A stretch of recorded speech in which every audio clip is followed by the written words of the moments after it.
Onesta tue travaglias e divignas, desonestade tue andas fiera ismentinde de dantes as iscritas. Fentomadas as tuas carapignas, fagente su giru de sisul intera, confirmende savama chimeritas. Il centro storico conserva ancora molti esempi della tradizionale tipologia abitativa di Arizzo. Nelle strette viuzze si trovano le case costruite in scisto, ad 1 o 2 piani. In genere comprendevano l'ingresso, detto suppunnago, che fungeva da stalla o magazzino. Al primo piano vi era la cucina pavimentata con tavole di castagno. Al centro sufogire, il focolare posto su mattoni, realizzato in forma quadrata o circolare. Sopra di esso veniva posto su cannizzu, un graticcio utilizzato per affumicare il formaggio e seccare le castagne. La casa comprendeva la camera da letto, s'aposentu, in alcuni casi il forno che spesso sporgeva all'esterno e in genere un grande ballatoio che copriva l'intera facciata.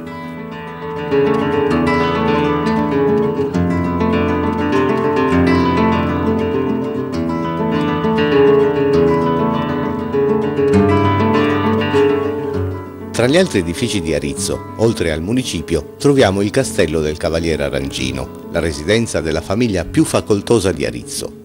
Un'imponente struttura edificata nel 1917 sullo stile dei vecchi modelli medievali, con i merli nella passeggiata, sfarzose sale interne arricchite da stucchi e affreschi, la cappella privata, le inferriate, balaustre, il grande cancello d'ingresso in ferro battuto e un grande parco dotato di rare specie botaniche.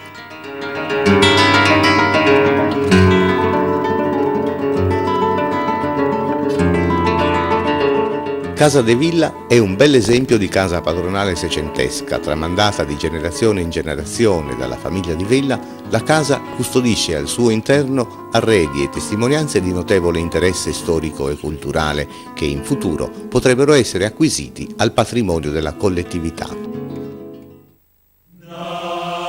Nel cortile interno di Casa de Villa, nel maggio del 1838, venne assassinato all'età di 43 anni il poeta arizzese Bacchi Sulis. Egli ebbe una vita piuttosto movimentata. All'età di 18 anni si diede alla latitanza per un delitto di cui si è sempre proclamato innocente. Bacchi Sulis, dopo 12 anni, venne liberato da ogni accusa, riprese a vivere nella sua Arizzo e, quale uomo colto e intelligente, ebbe un ruolo importante nella lotta contro l'analfabetismo. I suoi componimenti poetici, spesso ironici e dissacratori, lasciano intuire del suo carattere schiettezza e sincerità, oltre ad una forte posizione anticlericale. A ricordare l'opera del bandito poeta di Barbagia, oltre ad un interessante volume di Tonino Mameli, vi è l'impegno del coro polifonico locale a lui intitolato e soprattutto per mezzo delle suggestive armonizzazioni di Columbo Nimbasciada e Ojos de Encanto esaltano il significato poetico del lavoro del Sulis.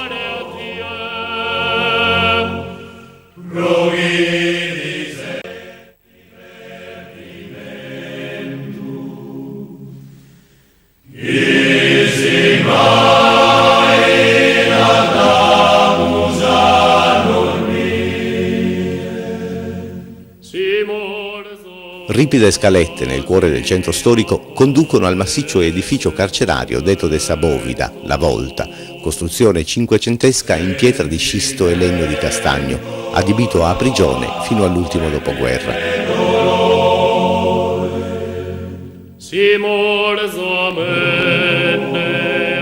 È dotato al suo interno di una piccola sala per il corpo di guardia, 2 celle ravvicinate ed una terza di massima sicurezza, ricavata nel sottosuolo, a cui si accedeva per mezzo di una bottola posta nel pavimento.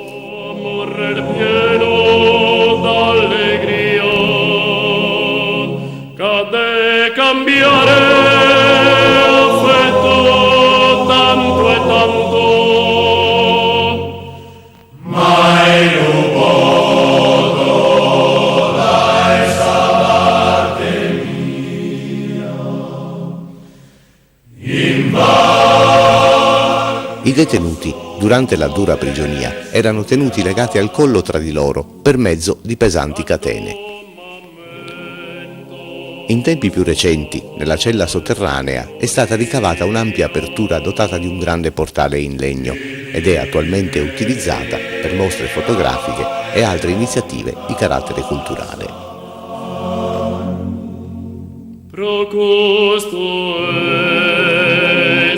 Interessante l'antica meridiana posta nella facciata interna del carcere. Una delle mete obbligate per chi intende conoscere meglio la storia, la civiltà delle popolazioni della Barbagia e del Mandorlisai, con particolare riferimento ad Arizzo, è certamente il Museo Etnografico. Ospitato da circa un ventennio in un'ala della scuola elementare del Mondo di Amicis, ma presto dovrebbe ottenere la sua sede definitiva nel costruendo edificio all'interno del parco comunale.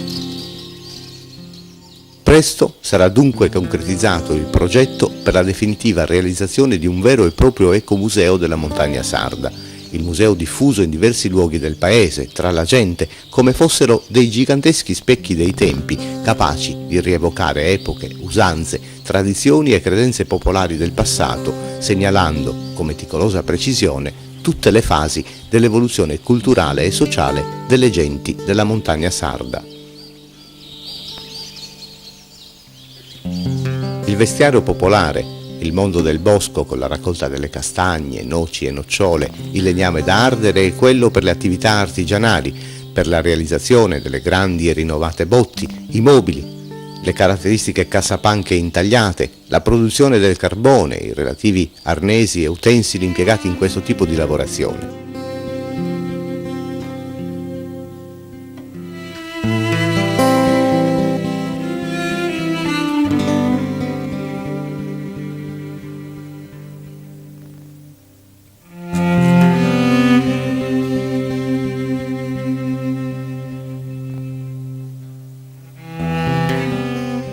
Il mondo pastorale, con la lavorazione del latte, i campanaci, gli attrezzi per la marchiatura del bestiame, la lavorazione della lana, dalla tosatura alla cardatura, filatura e tessitura, quindi la realizzazione di manufatti quali coperte, tappeti, arazzi.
La religione, fede e credenze popolari, oggetti e amuleti magico-apotropaici.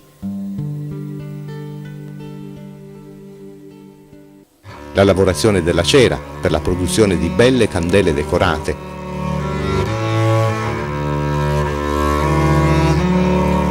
Il mondo del commercio itinerante arizzese, con la vendita dei diversi prodotti del bosco, castagne, nocciole, noci, il legname grezzo, botti, tini e tinelli, carbone, pali e travi e soprattutto sagarapigna, il rinomato e gustoso sorbetto tipico di Arizzo.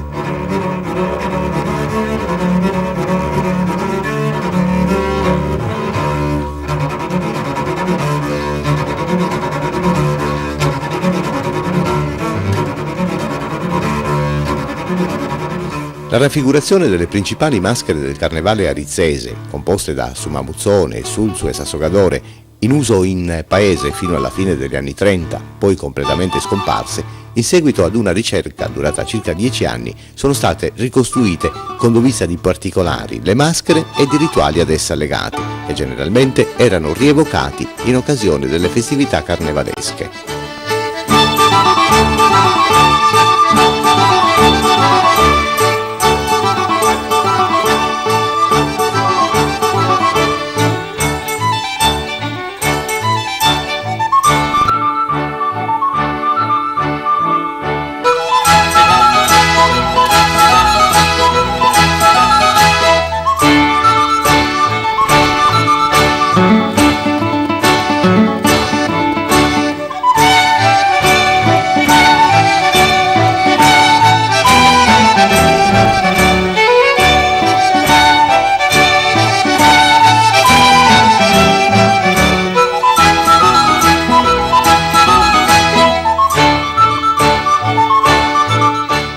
Presto sarà allestito un vero e proprio museo dedicato alla vita, all'opera e al pensiero del poeta Bacchi Sulis.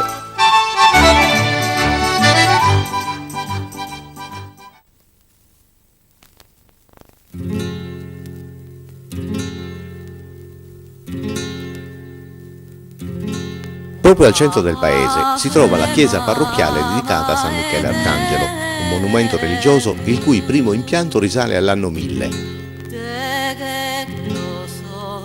Nel XIV secolo l'edificio venne ampliato e quindi portato alle dimensioni attuali.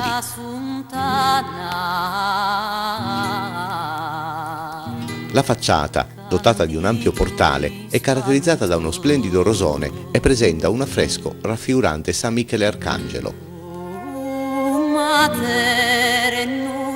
Nel campanile a torre, in stile gotico aragonese alto 32 metri, in seguito ai lavori di restauro iniziati prima della Grande Guerra, è stato posto un orologio in ognuna delle 4 facciate, in sostituzione del precedente risalente alla seconda metà del XVII secolo.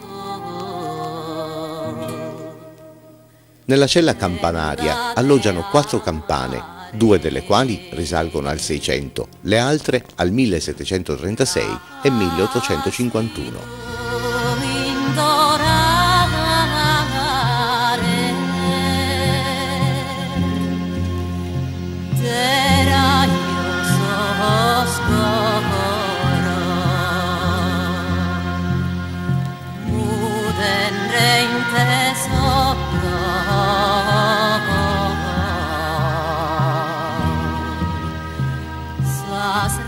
Al suo interno la chiesa presenta la navata centrale ricoperta con travi a piena vista.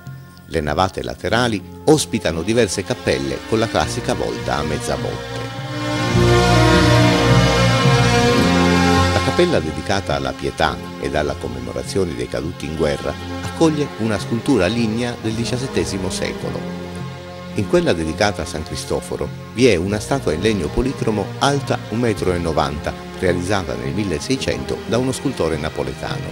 Pregevoli sono le tele dell'artista arizzese Antonio Mura, scomparso a Firenze nel 1972. Le sue opere esposte raffigurano la Beata Vergine, San Domenico Savio e Papa Giovanni XXIII. Nella prima cappella della navata sinistra si trova un'altra opera del Mura raffigurante il Cristo in croce, ancora dello stesso autore, Sant'Ignazio dall'Acquoli. Nel 1997 è stato oggetto di restauro un prezioso organo a canne risalente alla prima metà del Settecento, finemente decorato a motivi floreali e opera di un artista di scuola napoletana.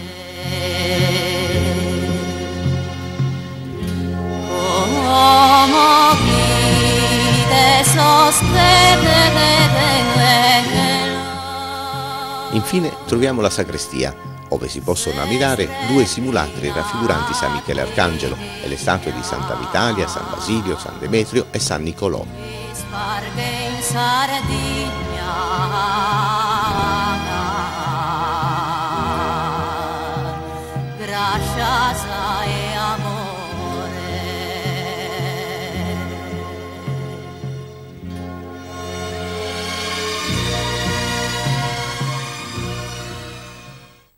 Lasciamo la parrocchiale per recarci all'estrema periferia del paese, dove troviamo la chiesetta risalente al XV secolo, dedicata a Sant'Antonio da Padova. Il suo interno, assai semplice, è arricchito dalla presenza di un altare seicentesco in legno, recentemente ben restaurato. Sant'Antonio da Padova viene festeggiato dalla comunità arizzese il 13 giugno. In quell'occasione la chiesetta è frequentata da numerosi fedeli.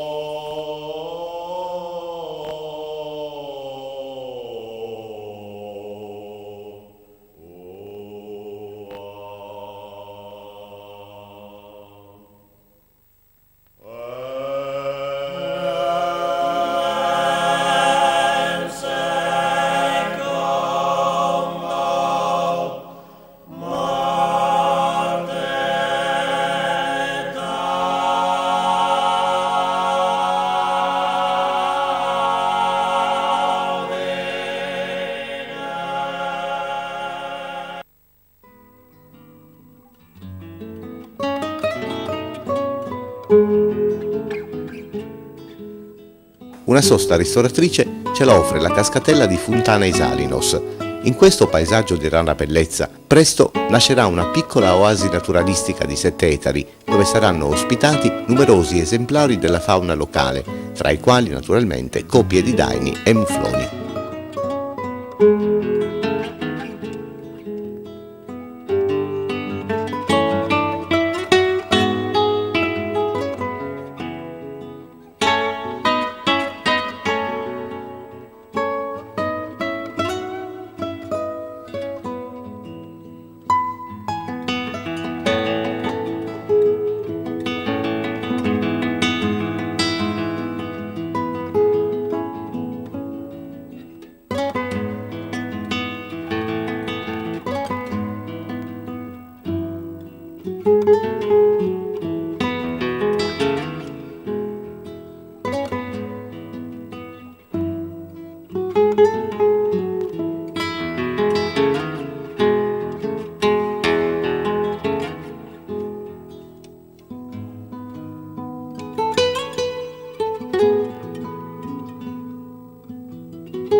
Tra le attività di arti e mestieri tradizionali che abbiamo visto rappresentate nel museo etnografico, alcune sono ancora praticate, come la pastorizia, la lavorazione del legno, del ferro, la tessitura, la lavorazione del pane, il torrone e il calzolaio. L'ultimo del paese è il signor Francesco Senes, che a 80 anni svolge solo per passione questa attività.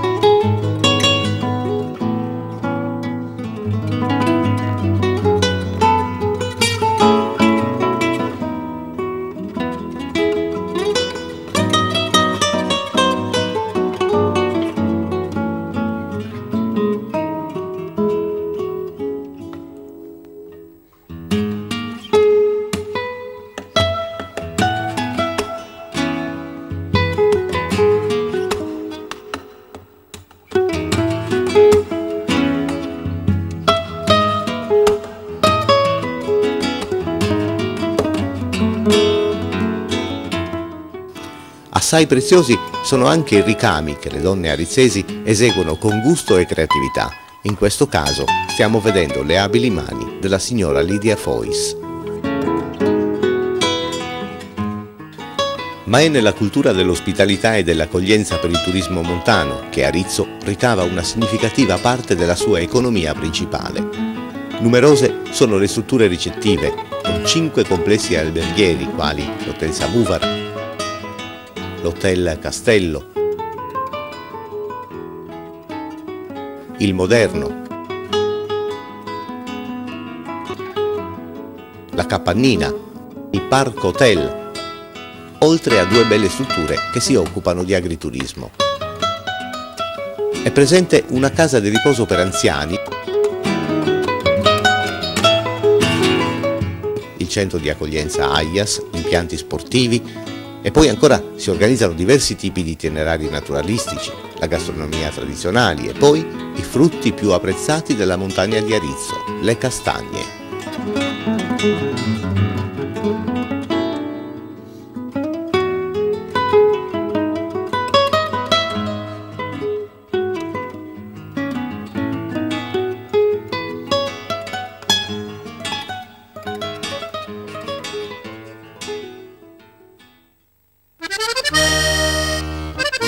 Ogni anno, da circa 30 anni, l'ultima domenica di ottobre si tiene la famosa sagra delle castagne.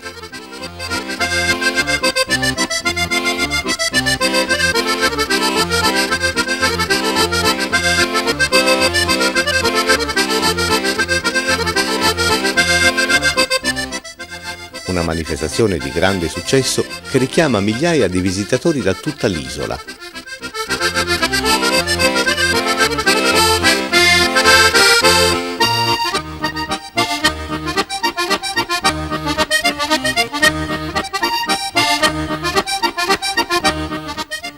Un'occasione unica per assaporare i prelibati prodotti della montagna con i suoi squisiti dolci a base di castagne, noci e nocciole.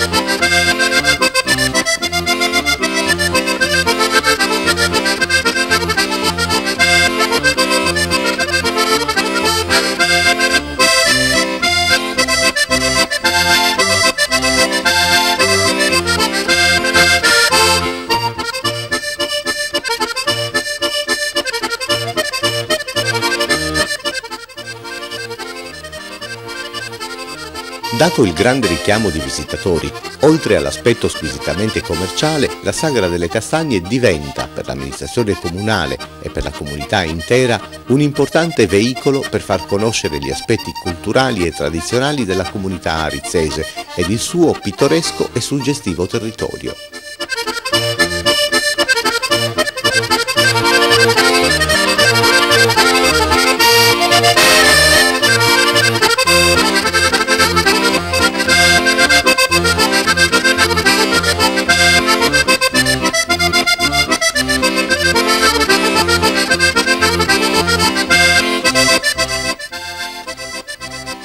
Ci sono molte altre occasioni per visitare Arizzo, oltre a quelle offerte dalla Sagra delle Castagne. Infatti, questo centro barbaricino è spesso animato da iniziative e feste tradizionali che cominciano il 17 gennaio con il falò di Sant'Antonio Abate, poi il Carnevale, i riti della Settimana Santa, i festeggiamenti per Sant'Isidoro nella seconda domenica di agosto, la festa per la notte di San Lorenzo del 10 agosto, aspettando l'alba a Punta alla Marmora, la festa del Sagarapigna a metà agosto, San Basilio, festeggiato la prima domenica di settembre e infine il rodeo del cavallo allo Stato Brado, sempre nel mese di settembre.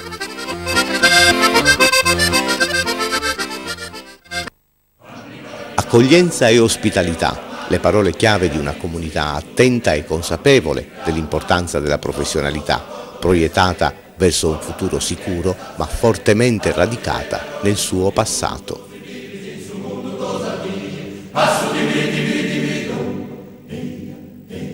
Como la canto deo cucumeo, una cantonia sa columba mia. Ai gatto li stimoli schideu, sapetto meu e sola i se via. I savari commento una pupia, chi canta da sta gente de su mundo, si lai der ballare a tundu, sa satteras che o garda e saia.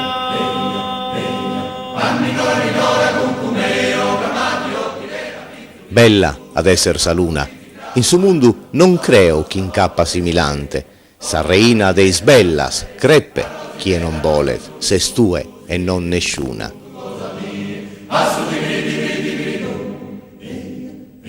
So io sono per la luminosa, chi splende da sa deschirar mirada, rosa e su colore de sallara, su riso di fa grazia tanta hermosa, l'izzo bello bianco e profumato, solo suena a mirare mi consola, promesso un mondo esisti di sa sola, fiore deliziosa e tanta amato.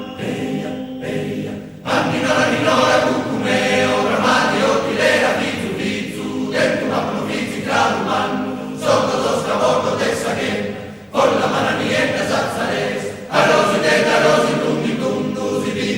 mondo cosa